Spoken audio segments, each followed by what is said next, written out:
Вы слухаеце Трансусветнае радыё. У эфіры праграма «Урокі гісторыі». Запрашаем у падарожжа падзей, асоб і фактаў.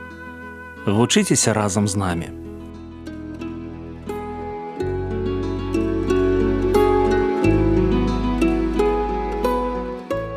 Добрый дзень, сябры. Перад мікрафонам Сяржук Брышцель і кандыдат гістарычных навук Андрусь Унучак. Сёння мы пагаворым пра Веткаўскі музей. Прывітанне, Андрусь. Прывітанне, Сяржук. Прывітанне, шаноўныя слухачы. Ветка і веткаўчанін Фёдар Шкляраў. Сапраўды, вось музей, пра які мы сёння будзем казаць, ён непасрэдна звязаны з імем Фёдара Рыгоровіча Шклярава. Гэта чалавек, які стварыў музей, мастак. Ён быў энтузіястам, ён быў тым, хто проста гарэў цягай да мастацтва, жыхар Веткі, удзельнік вайны, чалавек, які пастаянна хацеў нешта зрабіць у жыцці такое, што ўвасобіла б прыгажосць роднага краю. Маляваў розныя партрэты, маляваў асяроддзе, у якім ён жыў. Ён рабіў складаныя рэчы, якія не мог зрабіць ніхто іншы, у тым сэнсе, што ён займаўся пашуковай працай. Таму што, каб стварыць музей, патрэбна калекцыя. Гэта калекцыя, яна не нараджаецца проста так, яна не з'яўляецца. І от ён на працягу пасляваеннага часу, ён нарадзіўся ў 1925 годзе, ён збіраў гэтыя кнігі, друкі, старажытныя іконы, партрэты і гэтак далей. І дзякуючы ягоным намаганням было прынята рашэнне ў 1978 годзе аб адкрыцці Веткаўскага музея народнай творчасці. Ён заснавальнік і ён укладальнік гэтага музея, таму музей носіць яго імя. Ветка. Трэба сказаць пра тое, што гэта горад адмыслова ў Беларусі. Ён з'явіўся у 17 стагоддзі, калі адбыўся раскол у праваслаўнай царкве, рускай праваслаўнай царкве, і сюды пачалі перасяляцца, таму што тут была Вялікае княства Літоўскае, стараверы. Гэта тыя людзі, якія не падтрымалі рэформу патрыярха Нікана і працягвалі жыць дарэформенным сваім жыццём. Іх было даволі шмат. У 18 стагоддзі некаторыя кажуць, што было да 40 тысяч жыхароў, якія былі ў Ветцы. Нагадаю, што сёння трошкі больш за 8 тысячаў жыхароў. Гэта значыць, у 5 разоў больш жыло людзей. Канешне, вось гэты горад, ён такі спецыфічны. Яшчэ нядаўна былі такія цэлыя паселішчы старавераў, якія захоўваюць сваю веру, традыцыі і якія значна адрозніваюцца ад астатніх гарадоў Беларусі. Распавядзіце, калі ласка, пра стараабрадніцтва. Сярэдзіна 17 стагоддзя у маскоўскай дзяржаве, у Расіі, адбываецца царкоўная рэформа. Перапісваюцца некаторыя царкоўныя кнігі, робіцца больш сучасным праваслаўе. Частка людзей гэта падтрымлівае, якая на чале з патрыярхам Ніканам, а частка людзей на чале з пратапопам Авакумам яна не падтрымлівае. І кажа, што гэта павінна вырашаць значна шырэйшае кола людзей, чым проста патрыярх прыняў і цар зацвердзіў. І яны кажуць, што мы не хочам мець лучнасці з той рэформай, якая адбылася ў праваслаўнай царкве, і яны зыходзяць, як кажуць, у афіцыйнай праваслаўнай царкве ў раскол. Яшчэ іх называлі раскольнікамі. Яны высяляюцца з асноўных гарадоў і нават уцякаюць за мяжу. У асноўным уцякалі ў Вялікае княства Літоўскае. Даходзіла да таго, што, напрыклад, Кацярына II патрабавала ва ўладу Вялікае княства Літоўскае вярнуць 1 мільён уцекачоў. Былі ў розных абласцях расійскай дзяржавы і ў Вялікім княстве Літоўскім.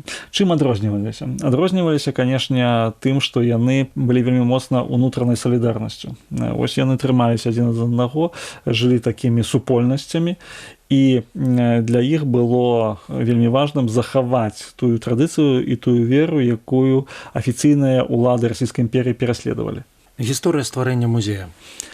1978 год, афіцыйны дазвол атрымлівае Фёдар Рыгоровіч Шкляраў, і пачынаецца праца над стварэннем экспазіцыі. Да 1980 1987 года назбіралася больш за 11 тысяч экспанатаў.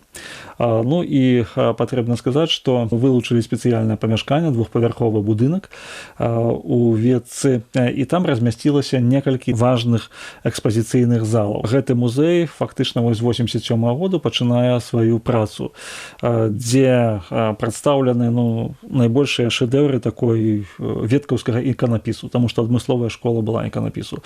Старадрукі, пачынаючы 16 стагоддзя нават, 17 стагоддзя, 18 стагоддзя, унікальныя рэчы, якіх нідзе у Беларусі, ды і ўвогуле ва ўсім свеце фактычна не знойдзеш. Некалькі слоў пра экспазіцыі, фонды і філіял. Экспазіцыя, яна дзеліцца на некалькі частак. Першая частка – гэта экспазіцыя веткаўская школа іканапісу. Другая частка – гэта гістарычная, увогуле па гісторыі стараабрадніцтва, якая прадстаўляе стараабрадніцтва ўвогуле і на Беларусі ў прыватнасці. Таксама ёсць частка, якая прысвечаная друкаваным кнігам, друкаваным выданням, і выставачная зала, там, дзе ёсць выстава прысвечаная гісторыі жывапісу, які ствараў, напрыклад, Фёдор Шкляраў і іншыя веткаўскія жывапісцы.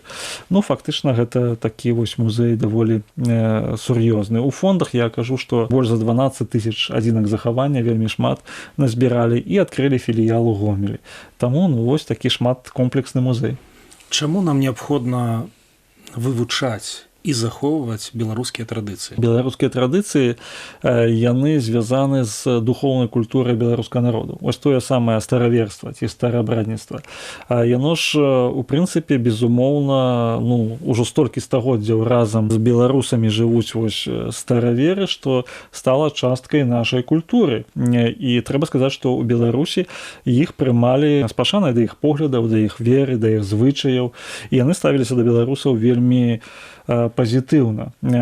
Фактычна так, не было такіх сур'ёзных канфліктаў, там рознае было, але такіх, калі казаць пра маштабныя канфлікты, такіх не стваралася. А іхная культура, яна паказвае традыцыі яшчэ старажытна-рускага жывапісу, не толькі жывапісу, але ўвогуле ўсёй традыцыі. І таму гэта паказвае шматграннасць беларускай культуры, шматграннасць нашага народу, адкрытасць яго на розныя, скажем, такія плыні культурныя, а стараабрадніцтва яно яшчэ паказвае розныя аспекты хрысціянства ў Беларусі. Яно шматаблічанае, шматканфесійнае, але разам з тым у цэнтры гэтага з'яўляецца біблійная культура. І тут, канешне, ведаць яе, гэта значыць быць больш багатым чалавекам, багатым духоўна.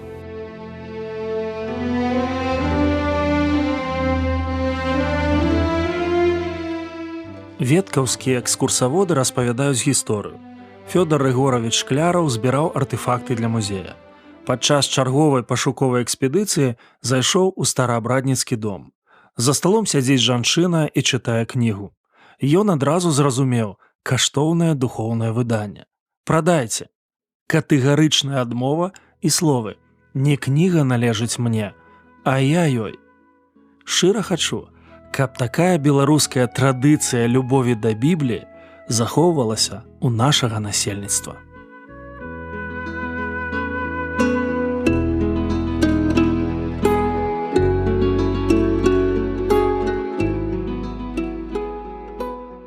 Дзякую, што далучыліся да нашага праекту.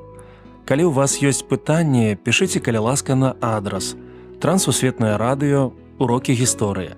Паштовая скрынка 45, індекс 22 40 20, горад Брэст 20, Беларусь.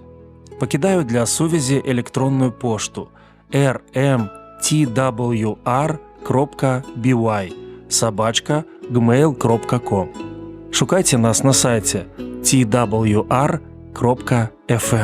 До новых сустрэч!